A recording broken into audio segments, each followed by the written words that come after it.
You're listening to episode 89 of Present Moment.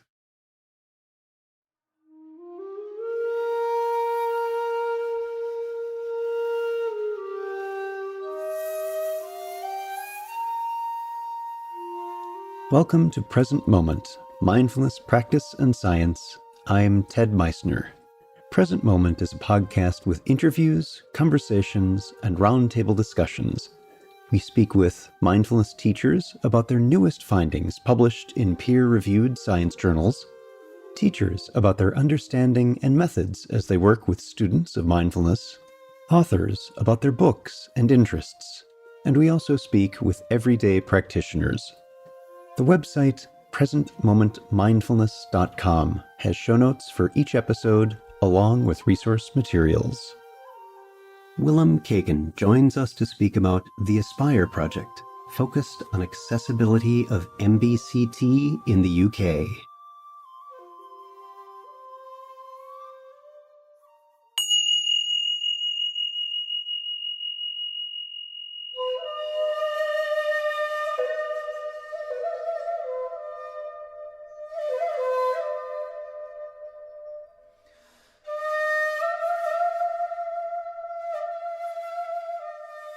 Mindfulness-based cognitive therapy, or MBCT, has promising results in studies of its efficacy as a prevention of recurrence of major depressive episodes. One of the challenges, however, isn't so much with the program, but accessibility to it. Willem Kuyken, PhD, is Professor of Clinical Psychology at the University of Oxford, co-founder of the Mood Disorders Center, and a Fellow of the Academy of Cognitive Therapy. His primary research and clinical interests are case conceptualization and cognitive behavioral approaches to depression, and he has published more than 50 articles and book chapters. Dr. Kuyken is recipient of the May Davidson Award from the British Psychological Society. Special thanks to Katie Fletcher for coordinating today's interview. Our guest today is Professor Willem Kuyken. Willem, thank you so much for being here. Thanks, Ted. It's a pleasure to be here. So let's begin by having you tell us about your background. So I'm currently at the University of Oxford, where I direct the Oxford Mindfulness Center. And I guess two major places have brought me here. One is a sort of very personal story of mindfulness practice from my early 20s, when I was traveling in China and India and Thailand, and became really interested in mindfulness and Buddhist psychology, and started to develop a mindfulness practice, which was very important to me and very transformative for me. But at that time, as a young academic psychologist, it really wasn't respectable to be meditating, to be going on retreat. So I kept that all very quiet and to myself, but it was nonetheless a very stabilizing and important part of who I was and how I was in the world. And the other kind of river that's brought me to this place was my work on depression. First as an academic, a research psychologist, and later as a clinician, a clinical psychologist. And in the mid-1990s, I landed at a conference. It was at Dartington Hall. It was called East Meets West. And Francisco Varela was there, John Kabat-Zinn was there, John Teasdale was there, Stephen Batchelor was there, a whole range of wonderful people were there. And as a young academic, there were even people in the morning doing yoga on the lawn. And there would be periods of mindfulness practice. I mean, this was extraordinary for a young scientist. But also, I felt like, I feel like I've landed somewhere where I feel at home.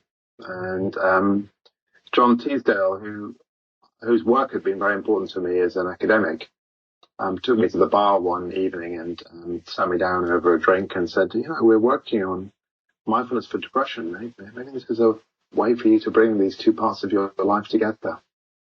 And that's kind of what took me to this place, because since then my work has been on mindfulness and mindfulness-based cognitive therapy for recurrent depression, and trying to find ways that mindfulness can actually help people with a long history of depression find ways to stay well in the long term. And just latterly moving my work to working with young people as a way of preventing the onset of depression in the first place. So I feel very much like the seat that I have currently at the Oxford Mindfulness Centre is a landing place where these two influences have very much come together. Mm-hmm. It's fascinating hearing you say, because I've heard this before, particularly from folks who are on the therapy side of the house, that they were discouraged or needed to keep their practice on the down low, something a little more hidden. And what I'm hearing is that seems to be changing these days as mindfulness becomes more mainstream. I'm wondering if you've been seeing that shift where you are as well. Absolutely. I mean, I guess one of the things I've found very helpful, and I think more and more people see this also, is that actually there are a lot of parallels between mindfulness practice and science. Both are places that are around inquiry and wanting to better understand, in one case, our minds, our bodies, our lives, in the other, to understand phenomena, the world. Both require a method and a discipline.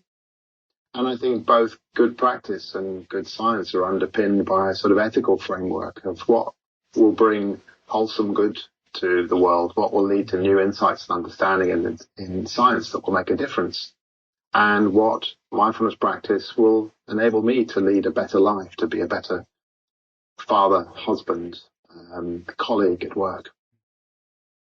So you mentioned the Oxford Mindfulness Centre. Could you tell us a bit about your work there and what happens at the Mindfulness Centre?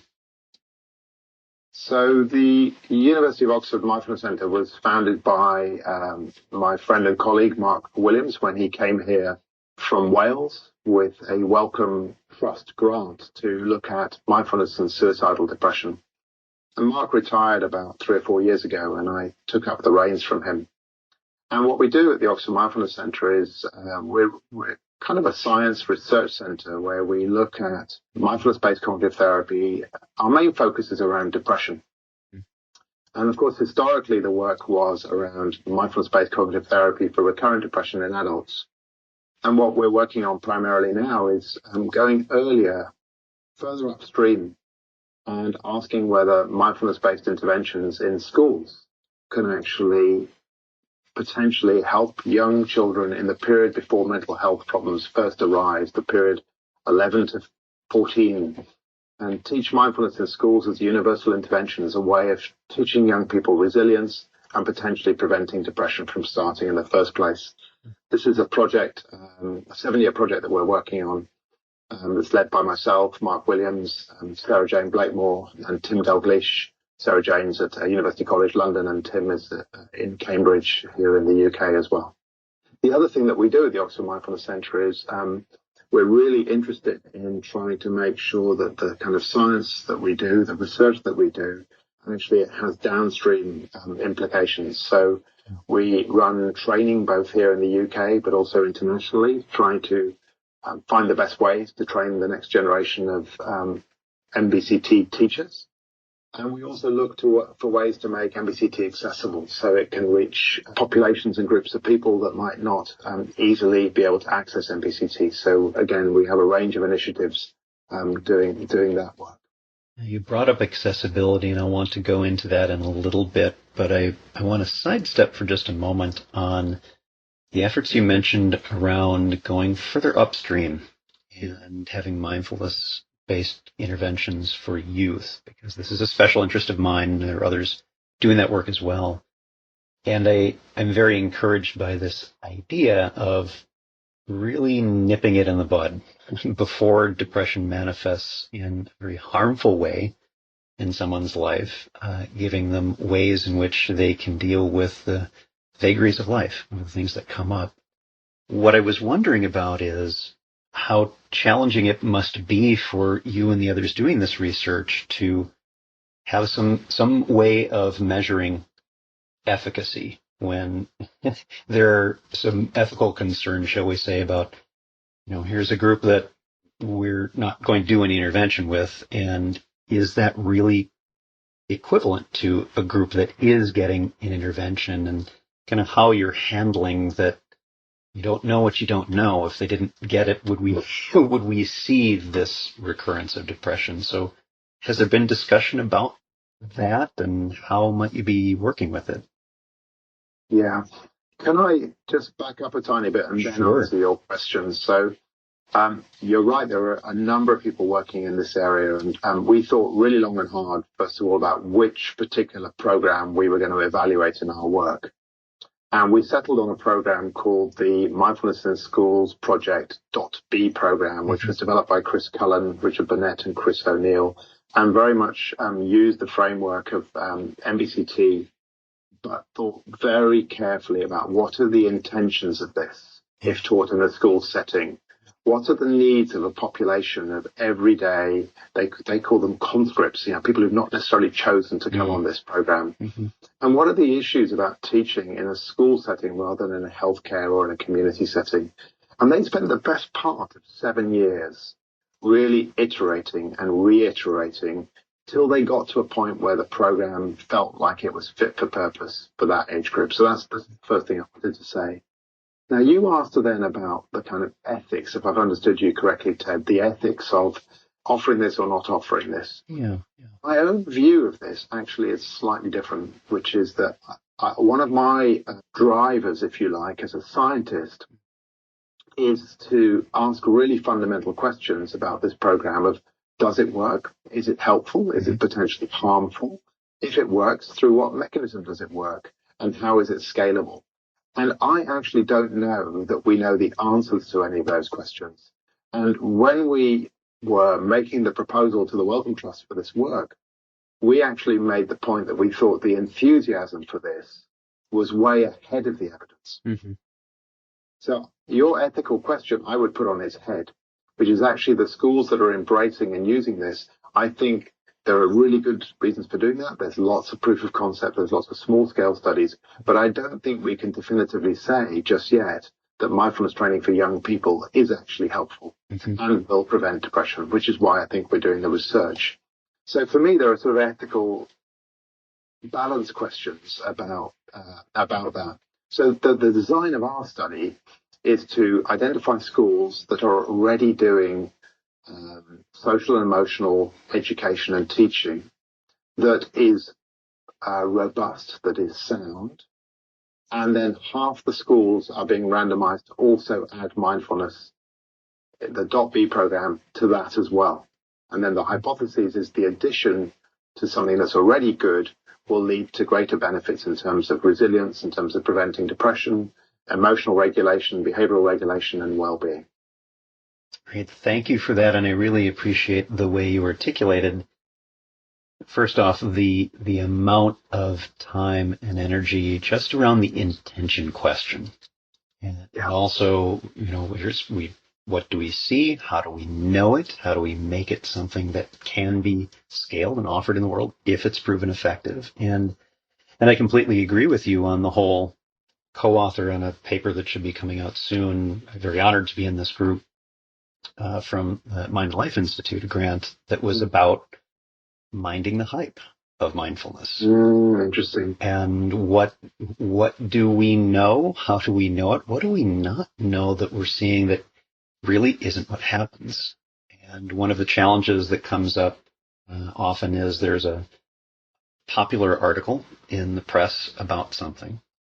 My friend Fadl Zaidan, who does studies on pain and mindfulness, he sticks people with hot needles. Great work if you can get it.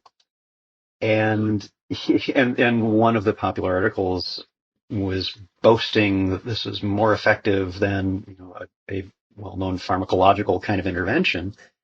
And when Fadl shared this on social media, he said, I said nothing of the kind. That's not in the paper. And so it's interesting this how we balance sharing awareness, making things accessible, and we'll go into that in a moment, while still maintaining the integrity of what's actually being said, and the difficulty that researchers may have in dealing with the media on this topic. I would love to read your paper when it comes out. And is it coming out anytime soon? We hope in the next few months, and I'll be sure to get you a link. I couldn't agree with you more. I think one of the real challenges for our field is for us as mindfulness teachers, practitioners, scientists to really not overclaim the evidence. Because I think that it will only lead to a backlash, and it will only backfire when people do that. I think to be humble and to be really, as best we can, balanced in how we represent the science, I think it feels to me really important. Absolutely. It even has a name of the backlash effect for us to be aware. Absolutely. So let's shift a little bit to really the heart of what I wanted to speak with you about today is the Aspire study. And I'm wondering if you could share what that is, say a little bit about your colleagues, and just tell us about that. Yeah, so the Aspire project was a project that we've just completed, and it was led by Professor Joe Rycroft Malone and myself. So Joe's at the University of Bangor. And the team who were on the ground doing the work every day were Owen Griffiths and Felix Gradinger, and we had a number of co-investigators, Stuart Mercer, Andy Gibson, Becca Crane, and Rob Anderson.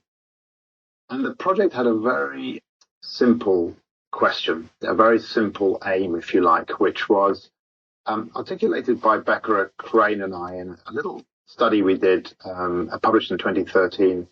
And I just want to read a quote from that study that Becca and I published. Even if something's got a compelling aim, has been shown to work, is recommended by government advisory bodies, ultimately its value is going to be determined by how widely available it is. If we go to the health service, to our family doctor, however we access the health service, it's not there, then it really has no value. So the overriding aim of the Aspire project was to try to understand, first of all, how accessible is MBCT actually in the health service, and can we better understand what the facilitators and barriers are to its implementation, and then can we use that understanding to try and make it as accessible as possible. Why is that important? Well, depression is one of the leading causes of disability in the world. The World Health Organization says that by 2020, in terms of disability-adjusted life years, it may be the leading cause of disability-adjusted life years in the world because it tends to start early in life and it tends to be recurrent throughout life. And if you think about the prevalence, that is actually a 1 billion person problem. So trying to find approaches besides antidepressants to help people with depression stay well, recover and stay well feels really important. So that's why we did the project. That was the background to the project. So what did you find? What were some of those facilitators and what were some of the barriers? So we spent the best part of 2 years talking to a lot of people in the health service. We did interviews with mindfulness teachers, with service managers, with patients, with people who pay for services, commission services. And we did 10 very in-depth case studies. And the thematic analysis led to us to a number of things that we learned. The first thing that we learned is that MBCT has been around now for about 15 years, and yet it's still more unavailable than it is available. Even in a national health service that talks about making sure that therapies are known to work, are available, are widely available, and are free at the point of access, fewer than 50% of services have got anybody trained to offer MBCT. And what we discovered about a number of factors that really do drive implementation, that really do support implementation, there were about 3. Well, there were more than 3, but the 3 that I want to highlight. The data was absolutely saturated with examples of what we called champions. Champions were people who were enthusiastic, hardworking advocates of MBCT who made it their work, if you like, but it was more than their work to develop mindfulness services and to make them available, often underneath the radar, very much in a bottom-up kind of way. And these guys had a number of characteristics. They were often very credible people, and often their success was to a large degree predicated by their position in the organization. The more they had an influential position in the organization and were champions, the more they could really penetrate that service. They also often had tremendously good interpersonal skills in terms of being able to facilitate relationships and networks and so on. So these champions were often quite skilled and special people. What did they do? One of the most skillful things that they did was they offered taster sessions. So they didn't stand on the rooftops and shout about the mindfulness, but what they did was they skillfully set up very well offered taster sessions that gave people an insight from the inside out about what mindfulness was. And they thought very carefully about who they invited to those taster sessions so that those people would be exposed to what mindfulness was and what its promise was.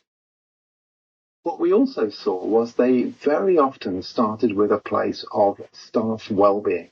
They got that if within an organization, mindfulness was contributing to the well-being of the staff would be on board, the management would be on board, the occupational health service and the HR would be on board with that as well.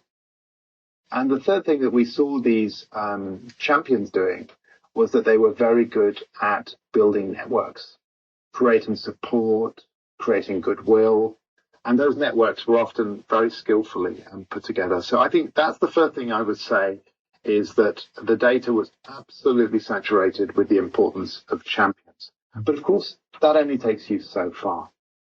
The second thing that we saw, which was really interesting, is that mindfulness implementation in any healthcare setting is a journey. It's quite a long journey, typically over 10 years. And it's quite a fragile journey. We saw quite a lot of evidence of something which we called pivot points, places in that journey where either something could really take off or it could collapse. And I'll give you an example of something taking off and also something collapsing.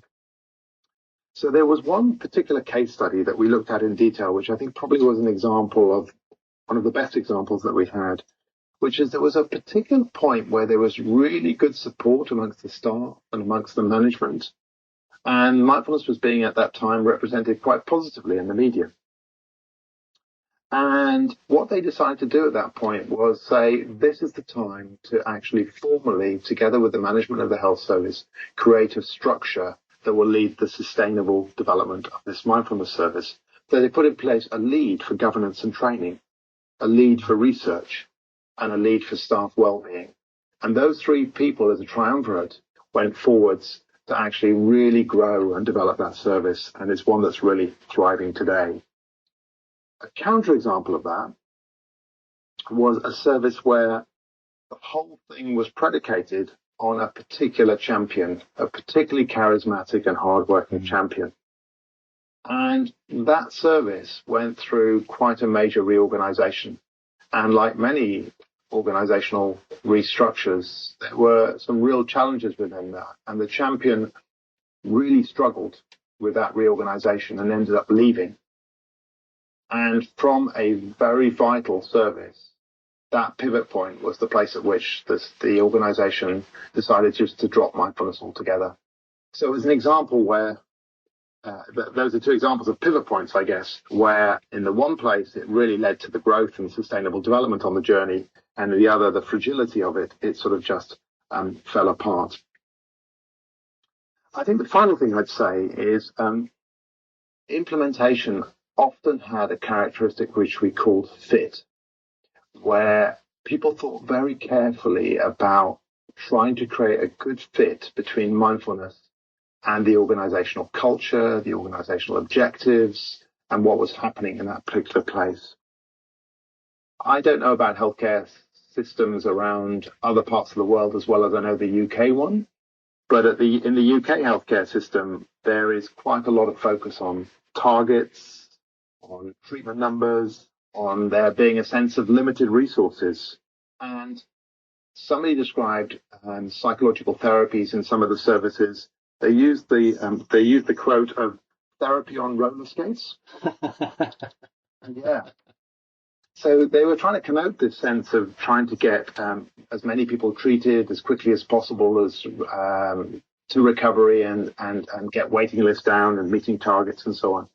And of course, mindfulness has this sort of sense of participatory medicine, long-term recovery, not striving. And there is often a real sense of dissonance between the intentions, the ethos of mindfulness-based programs and some of the healthcare contexts in which it works. And the really skillful implementation is where people were able to find a sort of alignment between the two. And there's been a focus in some areas towards really looking after the well-being of people, towards more of a recovery focus. And where mindfulness implementers were able to really marry those things together, we saw really nice examples of implementation taking off. So I think those would be the sort of three things I would, as mentioned, as sort of highlights from the study. This sense of access being really patchy, but where it had been successful, it was often down to these very skilled champions shepherding things through a long-term journey, taking advantage of pivot points, being thoughtful about the fit between what they were offering and what the service needed, and really having the long view, I guess, in mind. Yeah, it's fascinating to hear you talk about all of these, in particular that mindful champions were such a strong influence on the success of interventions really getting their feet and becoming a part of the culture, the area in which they are. I was fortunate enough to be part of a group that started a Mindful Champions Network in a previous role that I had, and it was wonderfully successful based on the same things that you were saying, that the people who were stepping forward as champions were not just those who were very interested in mindfulness and wanted to support their own practice, although that is certainly foundational to doing that role, to do that service, that offering.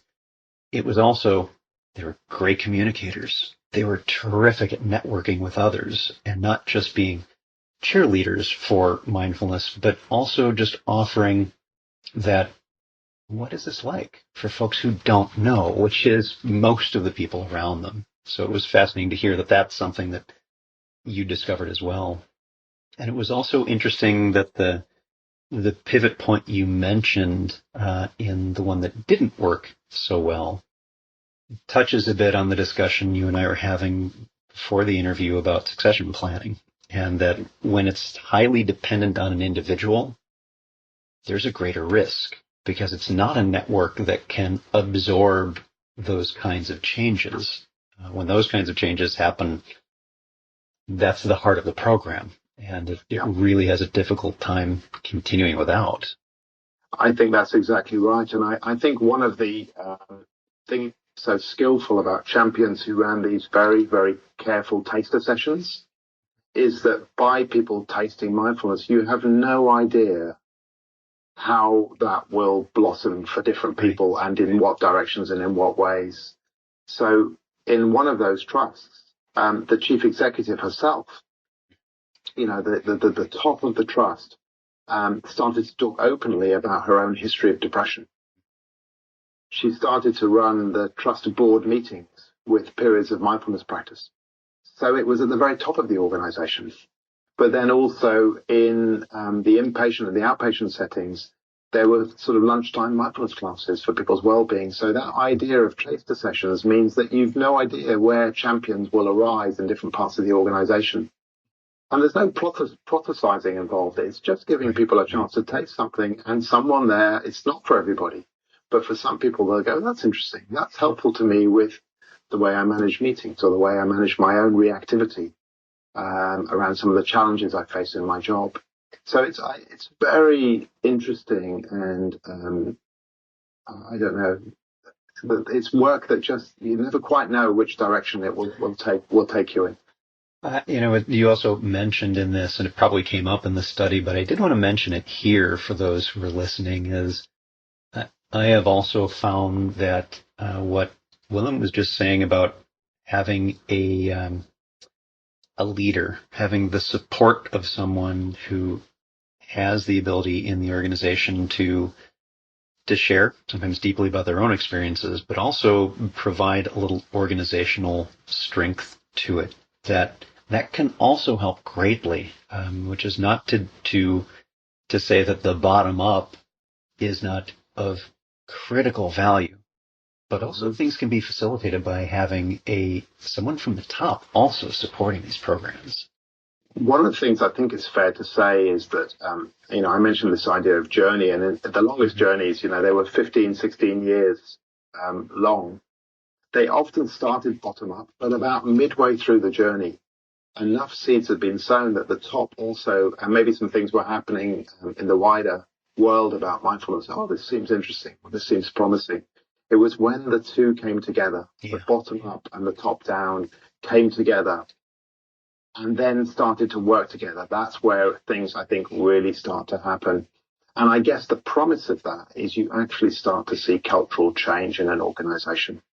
The organization starts to embody some of these qualities of presence and patience and curiosity and equanimity and responsiveness.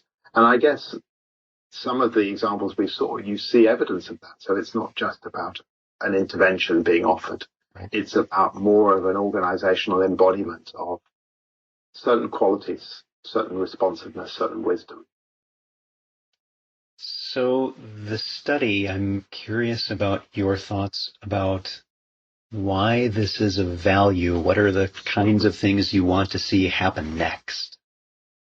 So what we're working on at the moment is trying to create a set of resources and access to people through a website so that those who are working to first set up a mindfulness service in the health service or are looking to build a sustainable service can access this website, this resource list, but also others in other parts of the country to support them. So can we take the learning, can we take the new knowledge and help people to use that to develop services themselves, to create sustainable change within their organizations? There is just a little bit of a sense, I think, sometimes of a lot of people creating the same wheels in different parts of the world, in different parts of different healthcare systems in different places. Can we learn from each other? Can we share good practice? And so the intention is to use what we've learned from the research to capture that in a particular location, which will be a sort of website and certain people, and then to share that so others can really build from that and use that in their own work. And for those who are listening, of course, that website is linked on the episode page for this episode. And I also wanted to ask what else you're working on now, because, of course, I'm looking for a shameless excuse to bring you back. Oh, it'd be great, Ted, to come back at some point. And there's a range of projects we're working on. There's one that I'm devoting several hours every morning on, which is really very close to my heart's desire at the moment, which is a book I'm working on with Christina Feldman, which is on the coming together of Buddhist psychology and psychological science. So the ancient and the modern, and trying to bring those two great tributaries together in a way that can be helpful to mindfulness teachers. Christina and I taught together on a mindfulness master's program for about 7 years. And when I left Exeter to come here to Oxford, that collaboration came to an end, and we thought we so enjoyed that. Can we turn that into a book? So we're currently working on that, and we hope that that book will be finished later this year and be published later this year. So something about, we don't know what the title will be just yet, but something like Mindfulness, Ancient and Ancient Wisdom, Contemporary Psychological Science, something like that, but maybe a slightly snappier title than that we'll need to come up with. Excellent. Looking forward to having you and Christina hopefully join us to speak about that if we don't speak with you before that. Is there anything else you'd like to share with the listeners? It's been a great pleasure to spend this time with you, Ted. And I just, in thinking, that's maybe revisiting where I started in terms of my own practice, but also the science, it just feels like there are so many things that so many more things we don't know than we do know. And I just have a sense that with the science and with my own practice, the best is yet to come. Totally with you. So our guest today, for those listening, is Willem Kuyken. Willem, thank you so much for being here. Thank you. My pleasure.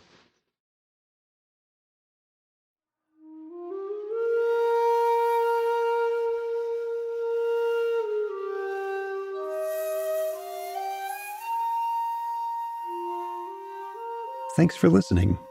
If you'd like to learn more about something you've heard in today's podcast, please come visit the website at presentmomentmindfulness.com.